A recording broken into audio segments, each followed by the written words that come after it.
J'espère que vous allez bien, bienvenue chez Retro et Geek. Aujourd'hui, on va fabriquer un capteur connecté qui va envoyer des données, ici température et humidité. On va les envoyer sur un site internet qu'on a fabriqué nous pour pouvoir voir ces données. Et on s'est aidé tout le long avec ChatGPT.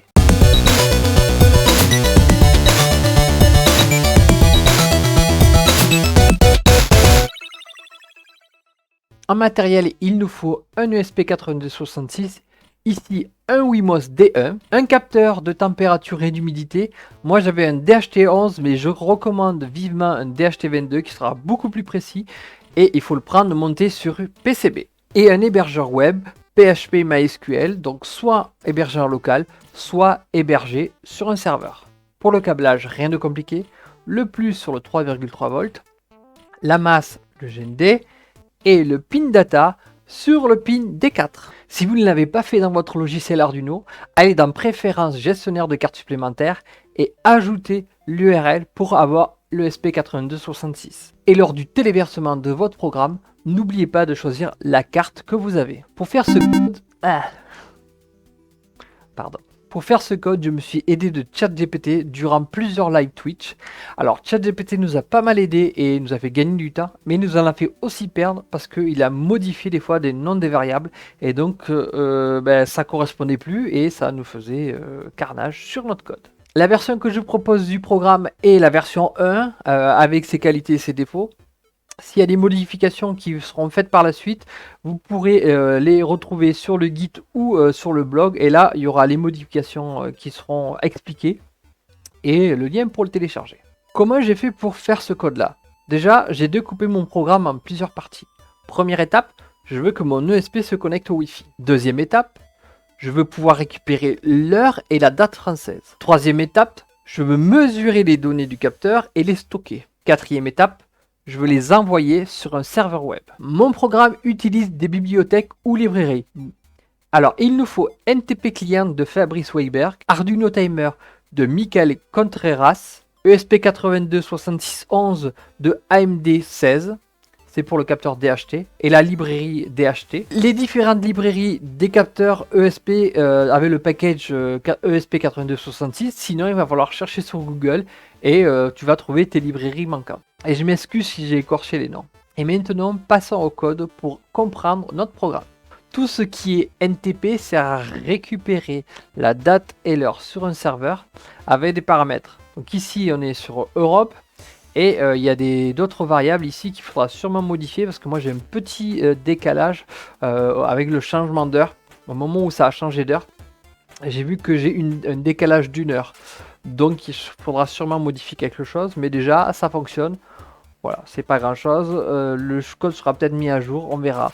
Écoutez, demandez à ChatGPT, il va le faire. On a ici le capteur DHT11 qui est sur le pin 4. Là, on est encore sur le NTP pour nous connecter et récupérer la date et l'heure, etc.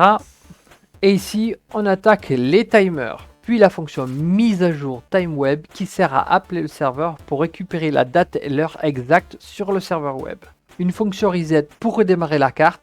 Je l'appelle un peu plus loin pour redémarrer tous les 4 jours parce que au bout de X jours, j'avais des problèmes. La carte n'arrivait plus à envoyer de données. Elle se connectait à Internet, mais voilà, je ne sais pas ce qui se passait. Ça n'envoyait pas les bonnes dates, les bonnes datas. Donc, le plus simple pour moi, ça a été de dire, ok, tous les 4 jours, tu fais un reset, tu te reconnectes et tu refais tout le tralala. Ensuite, on passe à la partie setup avec ici la connexion sur le serveur Wi-Fi avec les données que l'on a dans le config ici en haut. J'ai bien sûr mis un serial begin qui peut nous aider à débugger le code si besoin. Dans le fichier config, vous allez devoir mettre le SSID. Le SSID, c'est le nom de votre Wi-Fi. Le password, c'est le mot de passe de votre Wi-Fi. Key, c'est une clé pour pouvoir envoyer des données sur votre serveur. C'est juste pour éviter que des malins envoient des données si jamais ils ont l'URL. Donc il faut que la clé soit la même sur le SP et sur le serveur. Et le host, c'est l'URL de votre site web sur lequel vous envoyez des données. Donc si c'est en local, c'est l'IP local. Si c'est un serveur distant, c'est l'URL de votre serveur distant. Après avoir créé la connexion Wi-Fi ici, on va activer le DHT. Le DHT, c'est le capteur de température et d'humidité que j'utilise. Donc si vous faites d'autres mesures, que vous utilisez d'autres capteurs, etc., vous allez devoir modifier ça et mettre selon votre besoin.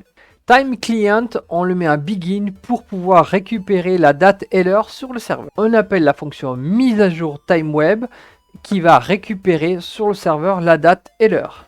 On va créer plusieurs timers. Le premier timer est à 3 600 000 millisecondes, ce qui correspond à 1 heure. Donc toutes les heures, on va appeler la fonction mise à jour Time Web qui récupère la date et l'heure sur un serveur distant pour être à jour.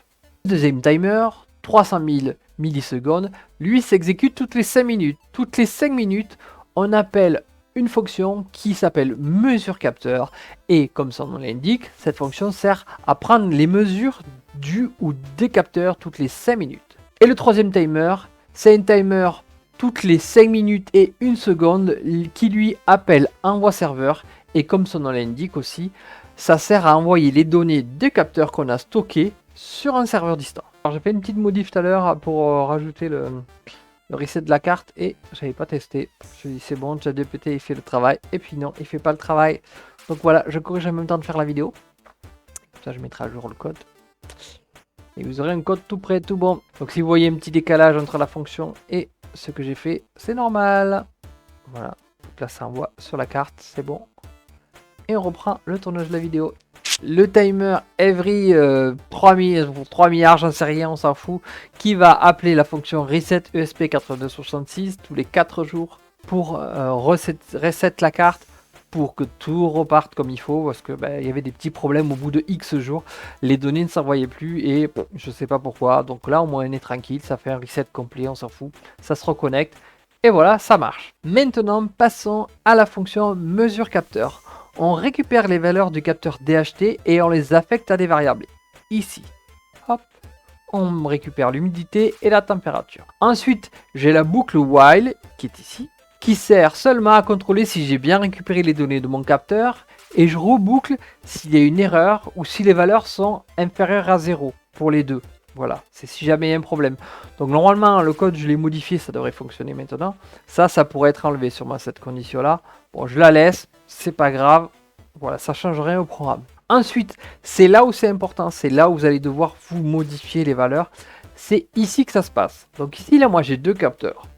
J'appelle la fonction record sensor data avec ici 1, parce que c'est l'idée du capteur, c'est le numéro 1.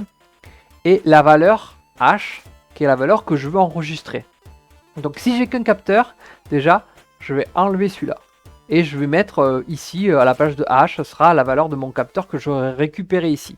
Ce que ça fait la fonction, ça récupère la valeur du capteur, ça la stocke en mémoire, et puis après, il y aura une autre fonction qui va récupérer tout ce qu'il aura enregistré et les envoyer au serveur. Donc voilà, si vous avez c'est ici que ça se passe. Donc si imaginons je crée un capteur sur mon site web, parce que d'abord il va falloir créer un capteur sur le site web. Si l'identifiant c'est 10, eh ben, je vais mettre ici 10. Voilà, donc là c'est à la valeur d'exemple, normalement, quand vous allez créer une première valeur, ce sera 1, 2, 3, 4, 5, 6, etc. Donc ici vous avez deux capteurs, température et humidité. Et donc là aussi il faudra ici le dégager, parce que là c'est des serial print, ça sert juste à voir moi les valeurs de température et d'humidité pour être sûr que ce soit ok.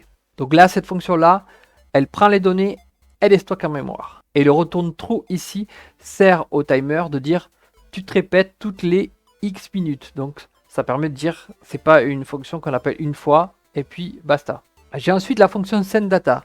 La fonction sendData, son rôle c'est d'envoyer des données tout simplement. Elle fait rien d'autre. Donc le point qu'il faut faire, c'est qu'il faut que dans la config vous ayez le bon URL. Donc ça appelle l'URL et ça envoie true si ça a fonctionné, false si ça n'a pas fonctionné. Vous n'avez rien de plus à savoir sur cette fonction-là. Vous avez ensuite Sensor Data, ça contient les données de l'ID du capteur, la donnée du capteur et la date et l'heure. C'est là où les données sont stockées temporairement, donc ça donne la structure où les données sont stockées.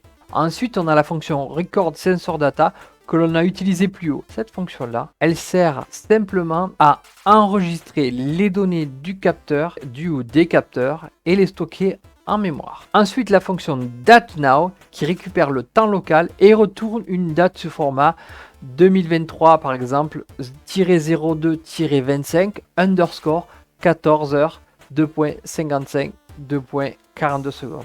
Et ensuite, on a notre boucle, notre loop, qui fait simplement le time ticker. Ça sert à faire le tic tic tic tic tic pour que les timers puissent se déclencher. Et on voit la dernière fonction, la fonction envoi serveur, dont le but est d'envoyer les données du tableau des données enregistrées des capteurs. On parcourt une boucle for le tableau des données des capteurs et ensuite on crée l'URL qu'on va appeler, donc le host ici est important, que vous retrouvez dans la configuration. Ça appelle l'URL, le host, le début de votre URL, slash la page réception.php avec l'identifiant du capteur, l'ID du capteur, et toutes les autres données, la date et la valeur du capteur. Ensuite, on appelle la fonction setData avec le paramètre l'URL qu'on a créé juste avant, qui contient l'ID du capteur, la donnée du capteur et la date. On boucle sur tous les enregistrements et on retire la donnée du tableau si l'envoi est réussi. Là, on a terminé l'explication du code pour le SP8266.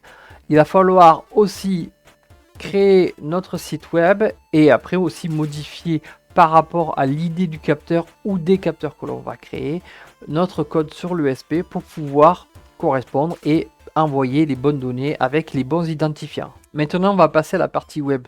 Déjà, il va falloir télécharger le fichier ou aller sur le GitHub correspondant et on va envoyer tous les fichiers qui sont hors du dossier Arduino.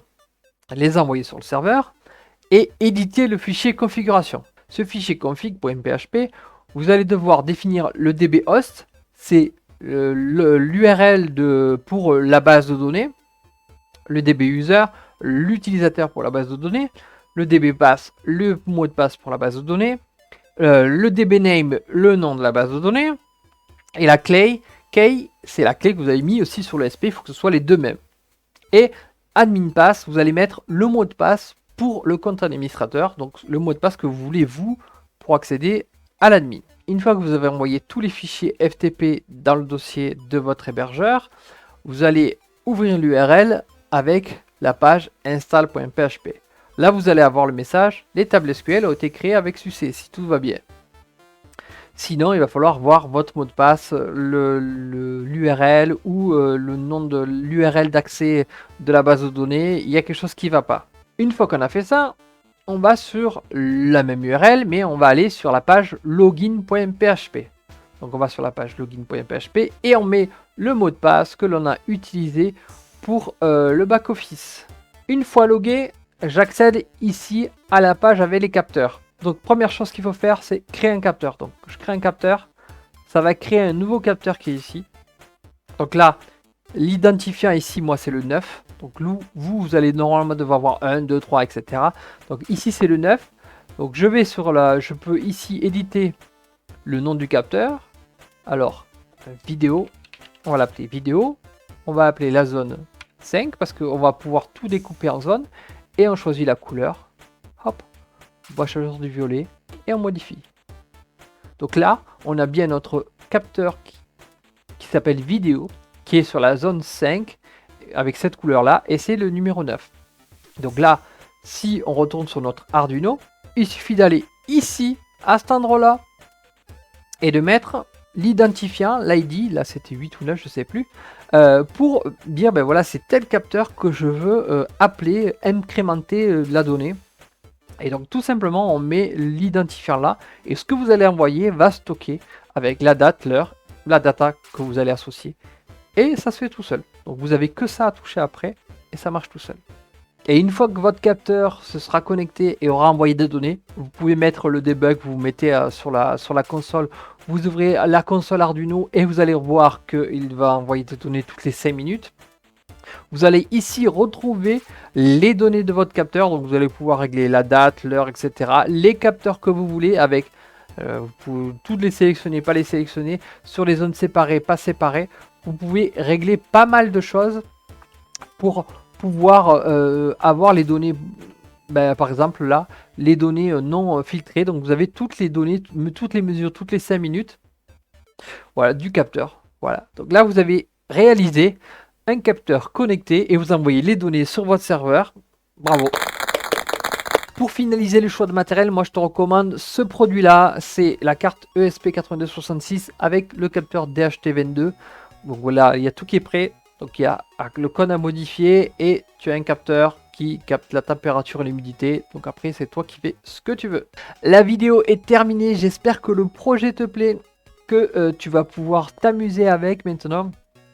La version est pour moi assez finale, ça fonctionne assez bien. Il y aura sûrement des petites modifications à faire, mais déjà il y a le plus gros qui est fait. Tu peux toi aussi contribuer à ce projet-là, vu que c'est sur Git, etc. Donc si tu as des améliorations, des choses pour pouvoir améliorer le projet, bah, c'est cool, je prends aussi. Et le code sera mis à jour sur Git. Voilà, tout bien, c'est nickel. Mais moi je passe à une autre vidéo. Ce projet a été réalisé sur les lives sur Twitch et sur YouTube. Donc tu me retrouves le plus souvent, j'essaie de faire ça tous les jeudis soirs. Donc on discute, on essaie de faire des projets, on avance, on fait du code, etc. On répond à des questions. Et puis voilà, on tergiverse, on s'amuse, on passe une bonne soirée. Vous retrouverez tout le contenu de la vidéo et les causes sur hydrogeek.com. Vous me retrouvez aussi sur les réseaux sociaux un petit peu, Instagram, Twitter, mais rapido, TikTok, je vais essayer de m'y mettre un peu plus. Et sur Discord, là j'ai ouvert le serveur sans prétention, donc vous pouvez vous inscrire, les liens sont en description. Et moi je te dis à bientôt pour une nouvelle vidéo ou live sur Twitch ou sur YouTube. Ciao!